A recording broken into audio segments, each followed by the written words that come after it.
Voltamos então aqui para a gente poder falar sobre agora direto nos relatórios, tá? Os relatórios que a planilha vai trazer para a gente.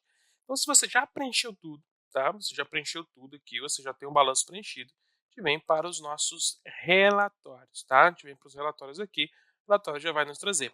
Ah, mas quer dizer que eu não preciso preencher o DRE?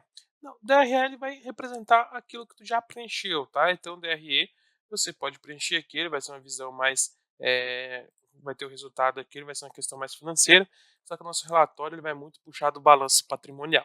A gente tem alguns indicadores, a gente tem aqui ó, estrutura de capitais, capacidade de pagamento de dívidas, atividade operacional, rentabilidade, tá? Rentabilidade e gestão do capital de giro, beleza? Então, a gente tem aqui DRE, você já aprendeu a preencher, balanço patrimonial também, agora vamos analisar os relatórios. Primeiro de tudo, o primeiro índice que vem aqui para a gente é o endividamento geral ou nível de alavancagem. O que esse índice reflete? Ele reflete parte dos recursos próprios constantes do patrimônio líquido que seria utilizado para pagamento dos recursos de terceiros que são representados pelo passivo circulantes somado ao exigível de longo prazo. A fórmula é passivo circulante mais exigível de longo prazo dividido pelo patrimônio líquido. Então, se ele fica, ele fica abaixo de 1, o patrimônio líquido será suficiente para a liquidação do passivo. Se por acaso eu mudaria, se eu pegar e mudar isso aqui, por exemplo, para 80 mil aqui, um exemplo, ele vai ficando sempre, ele vai aumentando, né? Então, por exemplo, aqui, se eu colocar aqui, ó, tá vendo? Quanto maior, pior. Então, eu tenho que sempre ficar abaixo de 1. Abaixo de 1, ele tá legal, ele tá verdinho, beleza? Depois nós temos o endividamento financeiro versus o total, tá? Esse índice refletirá o endividamento através do sistema financeiro em relação ao passivo, representado pelo passivo circulante, somado ao exigível de longo prazo, que é igual ao endividamento total. A fórmula é bem simples, é obrigações financeiras dividido pelo passivo circulante mais exigível de longo prazo. Então a gente tem aqui, por exemplo, o resultado 1%. Né? Então, se ele fala aqui, ó, interpretação do índice, seu percentual de passivo referente às dívidas com estabelecimentos bancários no país do exterior é de 1%. Então, o meu passivo, em relação a dívidas com bancos, com estabelecimentos bancários, é de 1%. Quanto sempre menor, melhor é o nosso índice aqui, beleza? Depois eu tenho aqui, ó, endividamento de curto prazo. Tá? Também o resultado da fórmula a seguir vai refletir o índice de endividamento com um prazo para pagamento de até 1 ano em relação ao capital próprio investido constante do patrimônio líquido. A fórmula é igual ao passivo circulante dividido por patrimônio líquido, bem simples também. Quanto maior, melhor. Quanto menor, melhor, na verdade. Aqui a interpretação da nossa análise desse índice, o patrimônio líquido será suficiente para a liquidação do passivo circulante mediante o índice de endividamento geral, poderá ser apurada como ficará o nível de endividamento se houver saldo a pagar no grupamento exigível de longo prazo. Tá? Então aqui a gente tem um índice bem legal. Depois eu tenho um próximo índice, endividamento financeiro versus capital próprio. Esse índice ele vai refletir o percentual, se multiplicado por 100, de endividamento em relação ao patrimônio líquido. A fórmula é igual a obrigações financeiras dividido sobre o patrimônio líquido. Então, eu tenho aqui ó, 62% do meu endividamento financeiro é representante do capital próprio, mas ele me traz aqui, ó, o patrimônio líquido será suficiente para pagamento ou liquidação das obrigações financeiras. Sempre abaixo de 1, ele fica bom, tá? Endividamento financeiro de curto prazo versus ativo circulante. Esse índice ele vai refletir qual o percentual, se multiplicado por 100, do ativo circulante está sendo financiado por recursos onerosos de curto prazo, que são as obrigações financeiras de curto prazo, lá constantes no passivo circulante. A fórmula é obrigações financeiras é passivo circulante dividido por ativo circulante. Tá? Então eu tenho aqui ó, obrigações financeiras, passivo circulante, meu ativo, e ele tem um resultado. Então a interpretação é o seguinte: o ativo circulante será suficiente para pagamento ou liquidação das obrigações financeiras de curto prazo. Combinado? Então, o que significa que o que eu tenho aqui para receber é suficiente para eu poder pagar. Nível de desconto de duplicatas. Então, eu tenho duplicatas descontadas, duplicatas a receber, e aí o índice é bem simples. Esse índice refletirá o percentual se multiplicado por 100 do valor das duplicatas a receber de clientes que foram utilizar para obter empréstimos bancários na modalidade de descontos de duplicatas. Então, eu tenho duplicatas descontadas sobre duplicatas a receber. Então, aqui eu tenho a interpretação: o ativo circulante será suficiente para pagamento ou liquidação das obrigações financeiras. E aí eu tenho a imobilização do patrimônio líquido como um último índice aqui da estrutura de capitais. Então, o índice mostra o percentual a ser multiplicado por 100 do patrimônio líquido que se encontra aplicado no ativo permanente, né? Então, tem a fórmula aqui: ativo permanente dividido por patrimônio líquido. Interpretação, tem o 0,42, então eu pego ativo permanente, patrimônio líquido. O percentual do patrimônio líquido que se encontra aplicado no ativo permanente é de 0,42%, tá dentro da aplicação aqui, combinado?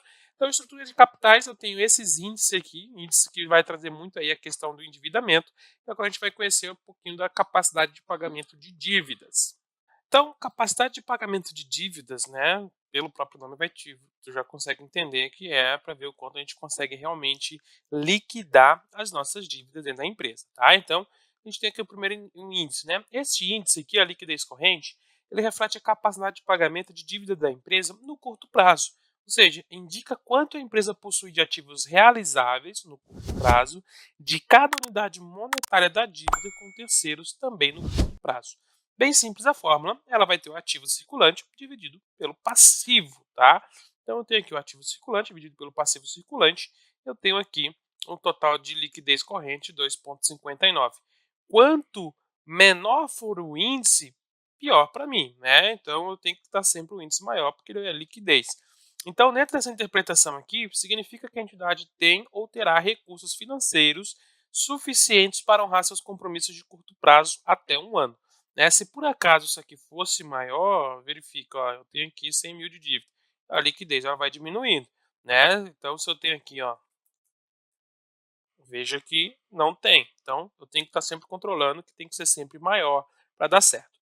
Depois eu tenho aqui o índice de liquidez imediata, tá? Diferentemente da liquidez corrente, esse índice tem a finalidade de refletir a capacidade de pagamento de dívidas no curto prazo, considerando a hipótese de que todo passivo circulante da empresa vence no primeiro dia útil seguinte da data de encerramento do balanço. Então eu vou fazer o seguinte, fórmula: disponível, eu vou pegar caixas, bancos, conta movimento, aplicações financeiras, tudo que eu tenho disponível para poder utilizar hoje, de grana, assim, que eu posso pegar hoje e utilizar, dividido pelo passivo circulante, né? Aquilo que eu tenho todas as minhas contas para pagar. Então, aqui ela mostra assim, ó, que a empresa terá condições de pagar parte do seu passivo circulante no dia seguinte ao da apuração, ou seja, porque ficou negativo. Se por acaso ele está muito negativo aqui, ó, então, tá vendo? Eu vou ter parte, eu sempre vou ter parte, tá, para pagar. Então, se está bem abaixo, então eu tenho condições de pagar o passivo e tudo mais. Então, o índice tem que ser sempre maior que 1, né, para eu poder ali estar sempre bem em todos os resultados. A liquidez seca, né, a liquidez seca significa aqui, né, na interpretação que o índice ele tem a finalidade de refletir a capacidade de pagamento de obrigações passivas de curto prazo, considerando a hipótese da empresa não conseguir vender seus estoques, ou seja, ela não conseguir ter grana, né, ela não conseguir se livrar do estoque. Então, a fórmula é igual ativo circulante menos o estoque, né, porque eu não vou conseguir vender ele, dividido pelo passivo circulante. Também a mesma lógica, eu tenho que ter acima, eu tenho que ter sempre acima de 1. Então, dentro dessa interpretação, significa que a entidade tem ou terá recursos financeiros em curto prazo para honrar seus compromissos de curto prazo até um ano, independentemente de conseguir vender seus estoques. Ou seja, tem um bom caixa, um bom fluxo de caixa, ela tem aqui a capacidade de vender. Aí eu tenho liquidez geral, né? Esse índice tem a finalidade de refletir a capacidade de pagamento de dívidas da empresa a longo prazo. Indica quanto a empresa possui de ativos realizáveis no curto prazo e longo prazos para cada unidade monetária da dívida assumida com terceiros também de curto e longos prazos. Então eu tenho ativo circulante, mais realizável a longo prazo, dividido sobre passivo circulante, mais elegível de longo prazo. Aí eu tenho minha liquidez geral. Então, aqui, quando eu analiso, né, tudo que eu tenho, tanto de ativos a longo prazo, ativos a curto prazo, passivos a curto prazo, passivos a longo prazo, eu tenho aqui uma taxa de 1,92. Então, significa que a entidade terá recursos financeiros suficientes para honrar todos os seus compromissos. Ou seja, dentro de um ano, 2 anos, 3 anos, ela consegue pagar tudo. Então, se eu estou investindo nessa empresa, eu falo, pô, peraí, a empresa ela tem um bom fluxo de caixa. As dívidas dela não são maiores do que as receitas, então eu consigo investir, porque eu sei que eu vou arcar com todos os custos, né? Se tu tá planejando trazer investidores, isso aqui tu mostrar para o investidor fala, pô, realmente tu tá fazendo um bom trabalho, tua empresa está gerando uma grana legal, beleza? Ah, mas a liquidez imediata não tá verdinho aqui, tá vermelho. São índices, né? Tu vai analisar os índices, tu vai ver realmente o geral, ele sempre é um gatilho muito bom. A imediata é sempre a gente Olá, poder estar peço pensando. desculpas por interromper sua aula por um breve momento, mas tenho algo importante e vantajoso para compartilhar com você. Se você está gostando desta aula, tenho uma ótima notícia. Agora você pode levar sua experiência de aprendizado para o próximo nível fazendo sua matrícula em nosso site. Ao se matricular, você terá acesso exclusivo a uma série de benefícios. Primeiro, você pode baixar a apostila completa do curso em PDF, perfeita para acompanhar as aulas e revisar o conteúdo sempre que precisar. Além disso, ao concluir o curso, você terá a oportunidade de adquirir um certificado de conclusão, um grande passo para o seu desenvolvimento profissional e acadêmico. E sabe o que mais? Ao assistir às aulas diretamente em nosso site, você terá uma experiência de aprendizado sem interrupções ou propagandas. Isso significa mais foco e eficiência no seu estudo. Então, não perca essa chance. Clique no link na descrição deste vídeo ou visite nosso site para se matricular agora mesmo. É rápido, fácil e vai transformar a maneira como você aprende. Agora, vamos voltar à aula. Obrigado por sua atenção e nos vemos no site. Imediata, é sempre a gente poder estar pensando, poxa, se eu precisasse pagar tudo amanhã, eu conseguiria ter o dinheiro? Aqui veja que faltou R$ 2.000, ó, faltou R$ 2.200 para pagar, então não é nada se preocupante demais, mas é algo que eu vou fazer para melhorar, para sempre estar todos os índices estarem corretinhos, beleza? Depois nós vamos aqui para a atividade operacional. Tá? Os índices aqui da atividade operacional, eles vão trazer aqui para a gente, principalmente aqui, ó, prazo médio de recebimento de vendas. Então, o PMRV, né, ele tem aí finalidade de apresentar o prazo médio do recebimento no valor das vendas praticadas ao longo do ano. Então, eu pego aí duplicatas a receber vezes 365 dividido pelas receitas de vendas, ou seja, o quanto que eu tive de receita total. Então, ó, duplicatas a receber, receitas de vendas, e o resultado é 44,12. Então, o que ele vai me trazer? O prazo médio de recebimento no valor das vendas praticadas ao longo do ano é de 44 dias. Então, eu levo 44 dias para poder receber uma venda que eu fiz hoje. Então, isso aqui, poxa, por que isso é importante? Porque isso aqui vai me trazer clareza se realmente o caixa está circulando do jeito que deveria, se eu estou tendo um giro financeiro legal, um giro financeiro condizente com aquilo que eu preciso praticar. Então, dentro da minha venda, eu vou comprar uma empresa ou eu vou trazer ali uma venda bem legal, isso vai me trazer um bom número aqui também, beleza? E aí, depois eu tenho um prazo médio de estoque. Prazo médio de estoque, esse índice tem a finalidade de apresentar o prazo médio de produtos que ficam no estoque ao longo do ano, desde a sua aquisição até serem vendidos, considerando-se o período desde a entrada da matéria-prima até a saída de produtos acabados. Esse também pode ser chamado de índice de rotatividade de estoque. A fórmula é estoque vezes 365 dividido ali pelo custo de produtos vendidos. Aí eu tenho um resultado aqui, tá? Então, o prazo médio de rotatividade do estoque ao longo do ano é de 33,14 dias, tá? Por que isso? Porque eu preciso entender ali como que está essa rotatividade de estoque para que eu possa de fato entender quando é que eu preciso estar comprando estoque e tudo mais. Porque às vezes a compra de estoque eu tenho que tirar dinheiro do caixa. Então, se eu sei essa rotatividade de estoque, vai ser muito interessante aqui para o meu negócio também. Depois eu tenho um prazo médio de pagamento de compras, né? Então eu comprei, qual que é o prazo ali para eu poder pagar, tá? Então fiz aqui compras com fornecedores, o índice ele vai analisar justamente isso, né? Como que é, ele vai oferecer o prazo médio de pagamento de compras efetuadas junto aos fornecedores durante o ano. Então eu vou fazer fornecedores dividido por compras, né? Então o prazo médio aqui eu vou ter 34, 33 dias aqui para poder pagar os fornecedores. E por fim tem o ciclo financeiro, né? O ciclo financeiro ele vai dar aqui, ó, que é 33,14. Então, ele vai dar aqui, ó, prazo médio de recebimento de vendas, prazo médio de renovação de estoque, prazo médio de compras, né? Então, eu tenho 33 aqui. Então, o que ele vai analisar? Esse índice tem a finalidade de apresentar a quantidade de dias de faturamento estável que uma empresa necessita para atender seus compromissos operacionais. Tem o prazo médio de venda, de recebimento de vendas, mais o prazo de renovação de estoque, menos o prazo médio de pagamento de compras, tá? Aí como é que funciona? Aqui ele vai dizer que é 0 dias. Por quê? Porque o meu prazo de recebimento de vendas é suficiente aqui para poder pegar o estoque. Se por acaso meu prazo de recebimento aqui fosse menor, vamos trabalhando aqui com as hipóteses, manteria zero aqui, porque eu estou recebendo antes da venda. Se aqui fosse, por exemplo, 100 e aqui fosse 100 também, ele ia dar as alterações que iam acontecer, para que a gente possa estar sempre controlando aí a nossa conta, beleza? Então a atividade operacional vai trazer isso mais ligado ao operacional. Já a rentabilidade é um índice muito importante para quem vai investir, para quem quer atrair investidores, afinal de contas, eu preciso saber se meu negócio é rentável, né? Se meu negócio realmente vai me trazer resultado. Então eu tenho aqui primeiro o índice de rentabilidade patrimonial. Ele vai mostrar o retorno do capital próprio investido. Aí aqui eu tenho, né? Então eu tenho aqui, ó, receita do resultado líquido do exercício, eu tenho um patrimônio líquido, então eu vou pegar a fórmula resultado líquido do exercício vezes 100 dividido pelo patrimônio líquido. Então, o que acontece? Dentro de uma rentabilidade patrimonial, significa que o meu resultado ele é 17 vezes, né, 17 vezes ali o meu retorno. Então, o retorno do capital próprio investido é de 17 vezes. Eu tenho aqui um bom resultado financeiro, um resultado líquido do exercício.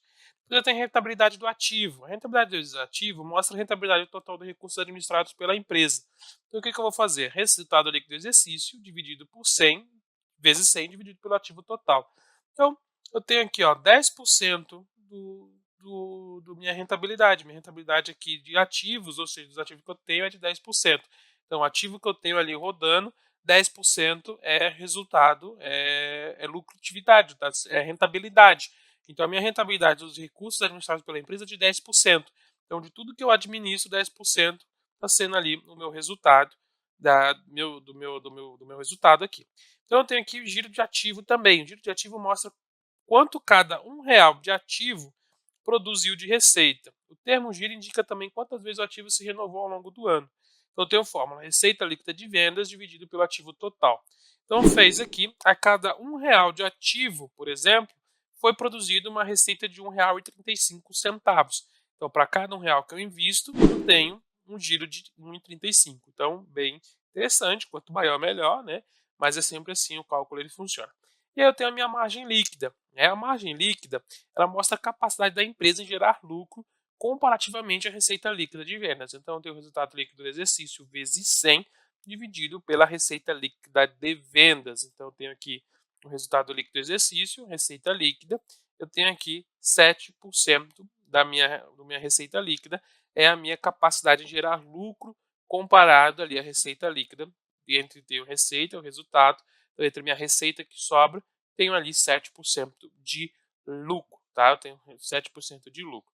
Então, quando o empresário ele vem investir na empresa, ele vai analisar muito isso aqui, margem líquida, rentabilidade e tudo mais, para que ele possa ter realmente ali dados condizentes para ele definir o quanto que ele vai investir na tua empresa. E aí eu tenho a gestão do capital de giro, tá? A gestão do capital de giro ele vai trazer aí o que é capital de giro? Aquele valor que eu preciso ter em conta, aquele valor que eu preciso ter para eu poder conseguir custear minha operação, Então, por exemplo, aqui, eu tenho dívida bancárias em dias de faturamento, tá? Então, esse primeiro índice ele mostra quantos dias de faturamento são necessários para amortizar recursos onerosos de curto prazo. Então, vou puxar aqui. Aqui eu não tenho recursos onerosos, mas vamos colocar a simulação aqui, por exemplo, que eu tenho aqui 50 mil de recursos onerosos, tá? Então, o que acontece? O que ele vai dizer? Olha, eu vou pegar aqui, ó, recursos onerosos vezes 365 dividido pela receita líquida de vendas. Ou seja, dá 44. A quantidade de dias de faturamento necessário para amortizar os recursos onerosos da empresa é de apenas 44 dias. Então, eu preciso trabalhar 44 dias para eu conseguir pagar aqui esses 50 mil. Se eu colocasse aqui, por exemplo, 500 mil, ó, veja que eu precisaria de 446 dias de faturamento para eu ter, de fato, aí, capacidade de pagar todo o meu recurso oneroso que eu tive. Então, é um indicador bem interessante aí para a gente poder ver quanto de dias que eu preciso trabalhar, o dia que eu preciso faturar para eu poder pagar minhas dívidas, tá? Depois eu tenho o PMR, que é o prazo médio de recebimento. Ele mostra aqui, dentro desse índice, né, mostra o prazo médio em que os ativos operacionais demoram para serem transformados em caixa. Observação: entre os ativos operacionais estão as duplicatas a receber, os estoques, os impostos a recuperar, né, os créditos fiscais ou tributários, os adiantamentos a fornecedores e outros eventuais ativos existentes que estejam diretamente ligados à atividade operacional da empresa. A fórmula vai ser ativos operacionais de vezes 365 dias dividido pela receita líquida de vendas. Então, 136 vai ser o resultado. Então, o prazo médio que esses ativos operacionais demorarão para serem transformados em caixa são de 136 dias de execução para poder ter todos esses ativos aí operacionais em grana, tá? Depois eu tenho aqui o PMP, o prazo médio de pagamento, mostra quanto cada R$ 1, né? Eu preciso aqui o prazo aqui para poder estar pagando, tá?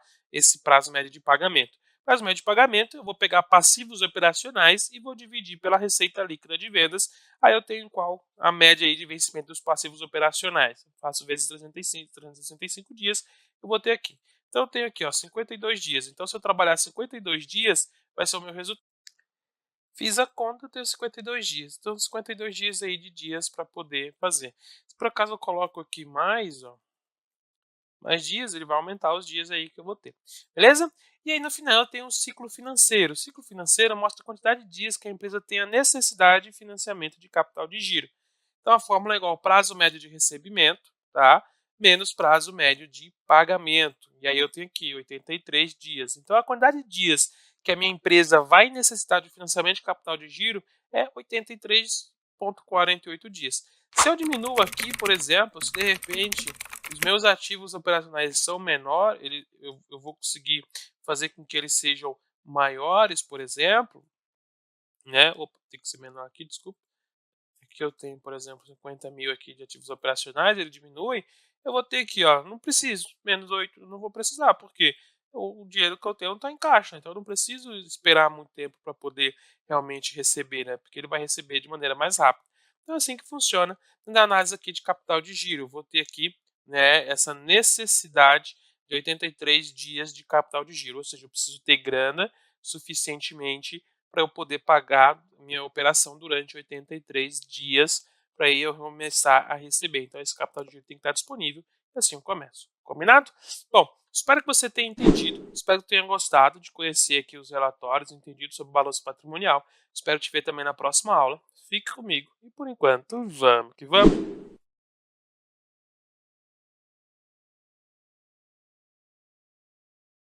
E aí, tudo bem? Estou passando apenas para deixar um recado bem rápido para você que acabou de ver essa aula e que gostaria de assistir a todas as aulas desse curso. É bem fácil, basta você clicar no link que está na descrição deste vídeo ou acessar www.novacursos.com.br. Fazendo sua matrícula em nosso site, você terá acesso a todas as aulas desse curso e mais centenas de outros cursos, além de poder fazer avaliação. E caso você queira, poderá estar adquirindo o certificado com um valor bem acessível. Esse foi o recado que eu queria dar, aguardo sua matrícula. Até breve!